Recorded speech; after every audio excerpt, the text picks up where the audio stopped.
বিকট বিস্ফোরণের শব্দে কেঁপে উঠেছে ইরানের মারজাদারান জেলা। কালো ধোঁয়ার কুণ্ডলিতে ছেয়ে গেছে আকাশ। ইসরায়েলি বাহিনীর হামলায় এভাবেই তছনছ হয়ে যাচ্ছে ইরানের গুরুত্বপূর্ণ শহর। এমনকি রাষ্ট্রীয় টেলিভিশনেও হামলা চালায় ইসরায়েল। আক্রমণের বদলা নিতে ইসরায়েলকে লক্ষ্য করে কয়েক দফা ব্যালিস্টিক ক্ষেপণাস্ত্র ছোড়ে ইরান। মঙ্গলবার ইসরায়েলের উত্তরাঞ্চলে আঘাত হানে এসব মিসাইল।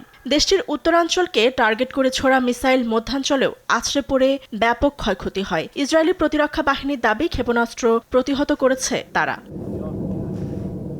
ইরান বলছে যুদ্ধের নিয়ন্ত্রণ সরকারের হাতে নেই, বরং বিপ্লবী গার্ডের হাতে। পররাষ্ট্রমন্ত্রী আব্বাস আরাকচি জানিয়েছেন, পাল্টা আক্রমণে নেতৃত্ব দিচ্ছে সেনাবাহিনীর এলিট ইউনিট ইসলামী বিপ্লবী গার্ড। মধ্যপ্রাচ্যের আকাশে যুক্তরাষ্ট্রের বিমান বাহিনী প্রবেশ নিয়ে প্রশ্ন তুলেছেন আব্বাস আরাকচি। আরও বলেন, ইরানের যুদ্ধ উপসাগরীয় দেশগুলোর সঙ্গে নয়। একমাত্র আরএফএল ক্লাস পাইপ নিশ্চিত করে প্রতি ইঞ্চিতে সঠিক থিকনেস ও সঠিক মাপ। পাইপের বস, না কিনলে লস। ইরান কেন মার্কিন লক্ষ্যবস্তুতে আঘাত করছে এ নিয়ে চাপ না দিয়ে এর পরিবর্তে মধ্যপ্রাচ্যের দেশগুলোর উচিত যুক্তরাষ্ট্রকে প্রশ্ন করা, কেন তারা এ অবৈধ যুদ্ধ শুরু করলো, যুক্তরাষ্ট্র তাদের আকাশসীমা কিভাবে ব্যবহার করলো। এ অঞ্চলের পরিস্থিতি তারাই ডেকে এনেছে। মার্কিন প্রেসিডেন্ট ডোনাল্ড ট্রাম্প বলেছেন, ইরানের ওপর আরও কঠোর আক্রমণ আসছে। প্রয়োজনে স্থল অভিযান চালানোর হুমকিও দিয়েছেন ট্রাম্প। খুব শীঘ্রই বড় ধরনের হামলার ইঙ্গিত দিয়েছে হোয়াইট হাউস।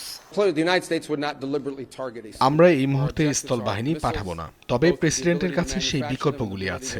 স্থল অভিযানের বিষয়টিও মাথায় রেখেছেন। তবে এই মুহূর্তে আমাদের মনোযোগ ব্যালিস্টিক ক্ষেপণাস্ত্র উৎক্ষেপণে এবং তাদের ব্যালিস্টিক ক্ষেপণাস্ত্র উৎপাদন ক্ষমতা ধ্বংস করার উপর।